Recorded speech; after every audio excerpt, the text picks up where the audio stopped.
Hello everybody, I'd like to start today's lecture by discussing the least mean square perceptron. The previous lecture was about Rosenblatt's perceptron, which was the first learning algorithm for linear separability. LMS does the same thing with linear separability.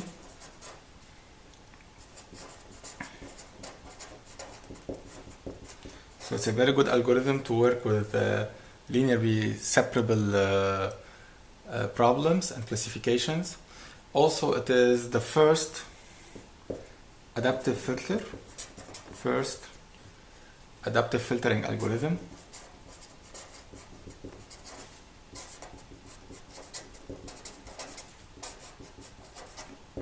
And also, it is a linear combiner similar to the Rosenblatt perceptron, so it also uses linear combiner.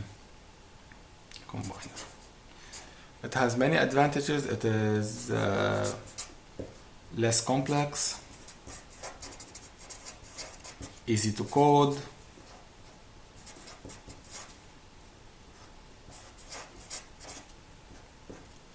and also it's robust against noise. So these are the main characteristics of an LMS algorithm. Now discuss what it does and how it works. Imagine we have a system, an unknown system. Okay, this is the unknown system dynamics, and we have inputs. So we have inputs x of I of 0 or of 1, x 2 of I till x m of I, and we have an output y of I. So at each point in time I, we have a set of input x1 till xm that should generate some output based on this unknown system. And what LMS does is actually it creates this mapping between those sets of inputs and the output based on an error signal. So if I want to formally define this, what I can say is that given the input vector, okay, x of I is going to be equal x1 of I till xm of I. Okay, it's going to be transposed, and I denotes a point in time.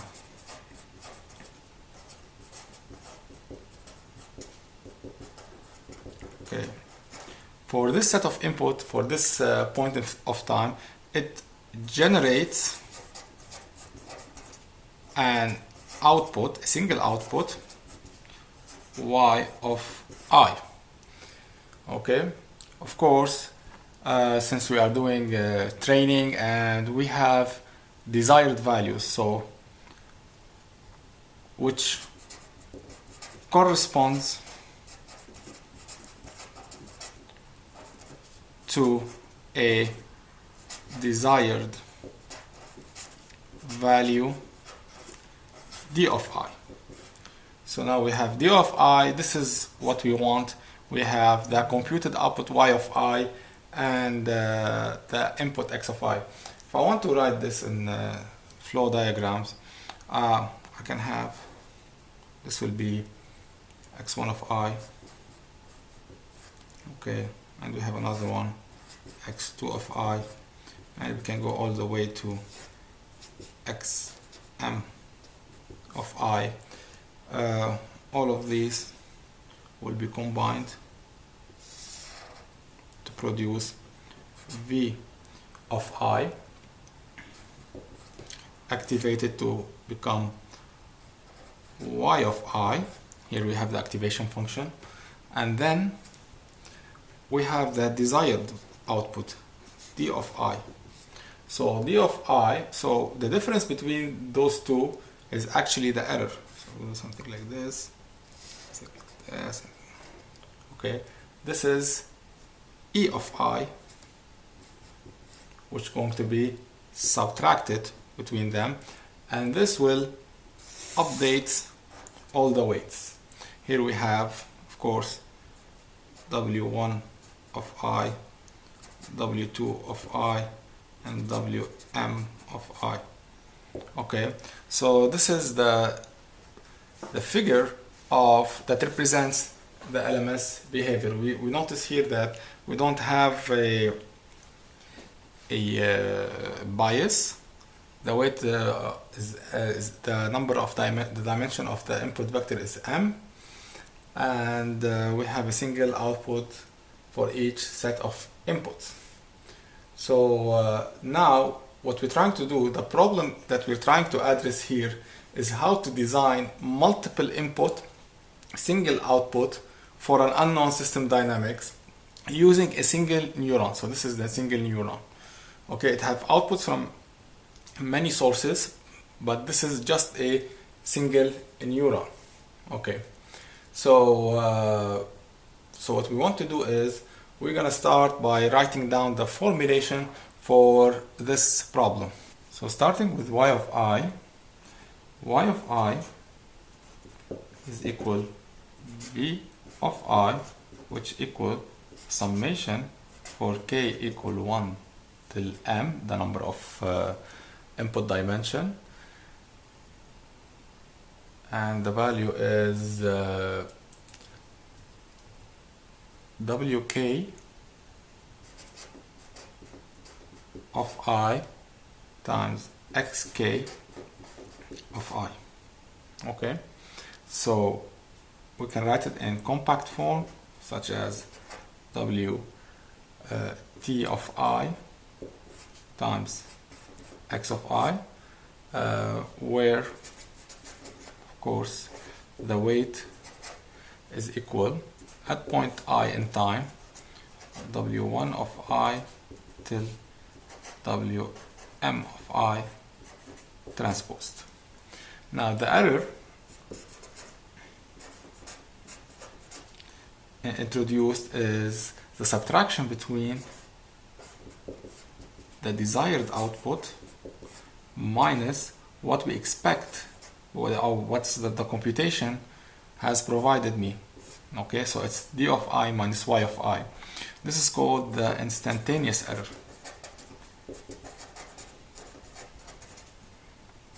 Okay, so it's going to be positive, it can be negative. So taking the square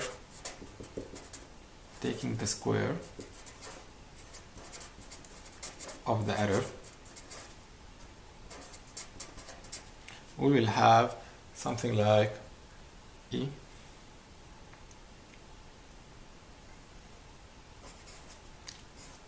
of w hat is equal half E squared of n.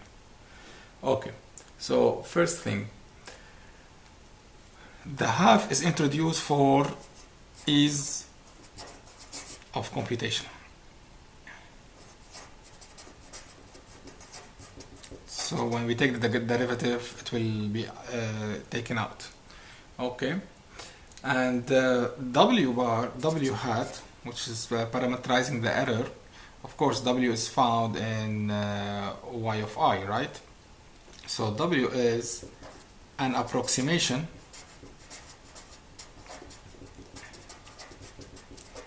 of the weight vector.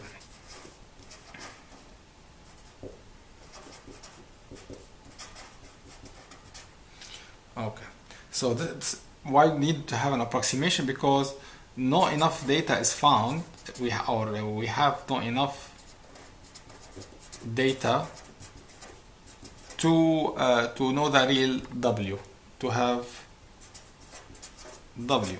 So we use the approximation of w. Okay. So here just one correction. Since I used at point of time n, I'm just gonna use here n also. Okay, so this is instantaneous error at step n.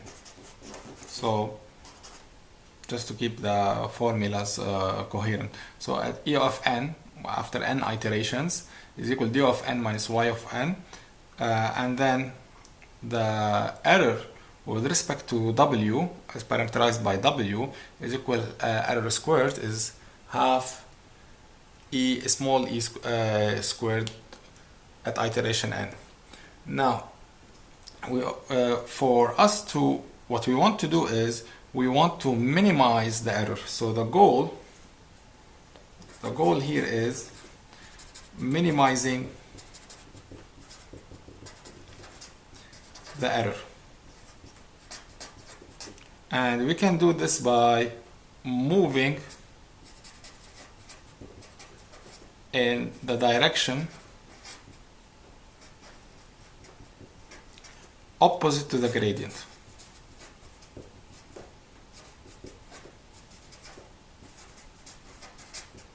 So the gradient is actually the derivative of the error with respect to w. For example, if we take, it's going to be something like d bar over is going to be equal to the, so the derivative of this is equal, since it's squared, e of n d e of n over d w. This is the partial derivative. This means we can write it in the gradient form. It's going to be is equal to the derivative of e with respect to w1 hat or w1, that's it, then with respect to w2 all the way with respect to wm. Okay, so this is the gradient. In theory, what we want to do is we want to minimize the error, so we can have the desired output equal to the computed output. So when we have this minimized, we will reach our learning goal, and this is done by, as optimization has taught us, that if we move in the direction opposite to the gradient, because the gradient is the direction of maximum rate of increase. So if we move in the opposite direction, this means we are minimizing the error and we are closing the gap between these two. Okay, so given this information, we need to remember that E of n, the instantaneous error, is equal to d of n minus xt of n omega hat of n, implies we have dE of n over the w hat of n is equal minus x of n. Okay, this means when we do the gradient for the big error, the squared error with respect to the w of n, okay, this is equal to minus x of n e of n. Okay, so because the derivative, so if we look at the previous formula, it is e of n times d e of n over the derivative with respect to the weight, the hat. Okay, so if we take the derivative with respect to e of n, we end up with this result, and this means we can arrive to the derivation for the weight update equation, which is wn plus 1 is equal wn, the old weight, plus the learning rate step, x of n e of n. Okay, so if I want to summarize the algorithm, I can place it as follows. Input will be x of n, desired response d of n. So for user selected learning rate,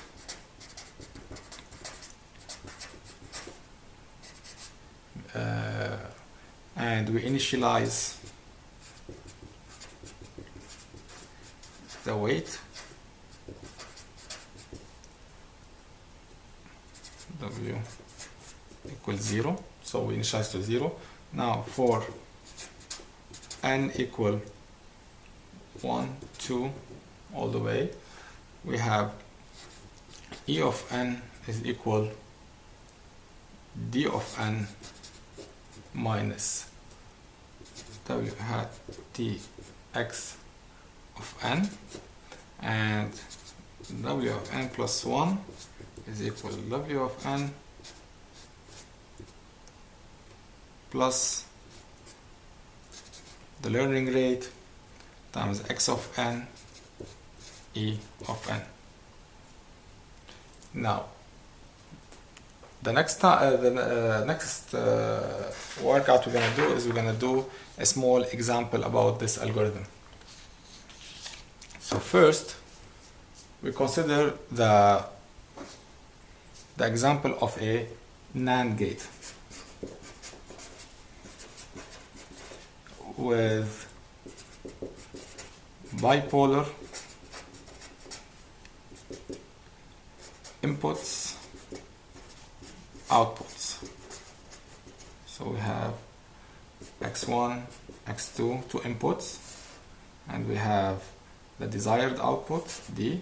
So we have -1, -1, -1, 1, 1, -1, 1, 1, and we have 1, 1, 1, and then -1. So we start with, of course, since we don't have a bias, of course, we have a weight which is going to be 0, 0. Okay. The first training transpose, x of, let's put it, this is x of 0. What's x of 0? It's going to be the first input. It's going to be -1, -1. Okay. So if I want to calculate y is going to be, the summation of these two is going to be 0, right? Because I'm multiplying wt of y of 0, of course, here. Wt of 0 times x of 0 is going to be 0. This means that e of 0 is equal 1 minus, which is going to, let me rewrite it this way, d of 0 minus y of 0, which is going to be 1 minus 0, which is going to be equal to 1. Now what's the weight update? We take the w hat is going to be of 1, is going to be the old w hat, it's going to be 0, 0, plus 0.2, which is the learning rate. Here we should write it somewhere. Okay, and then we multiply it by the error, which is going to be, in this case, 1. Okay, notice here, if the error is 0, then there's no weight update, and then we multiply it by the input. So this will be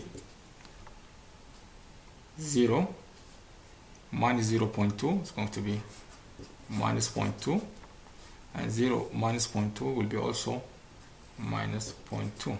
So this is the first iteration. If I want to do the second one, x of 1 will be here,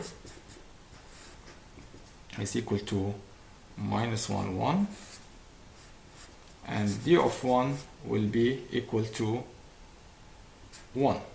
Okay, So we calculate y of 1 is going to be equal, the weight matrix is now, we transpose it now, minus 0.2, 0.2 times minus 1, 1.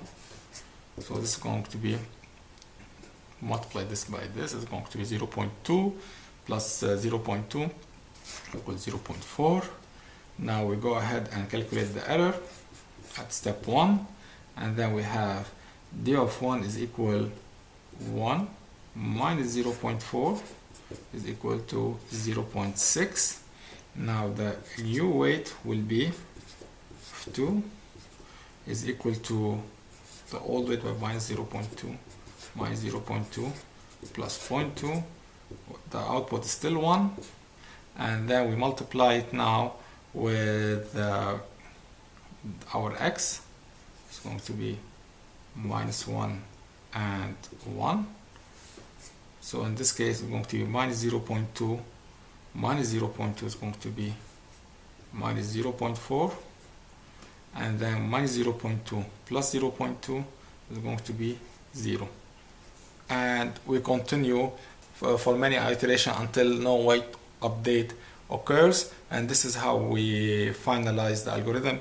We can tie it until no weight updates, or and it's completely learned, or the error is very small. This concludes the lecture for LMS Perceptron.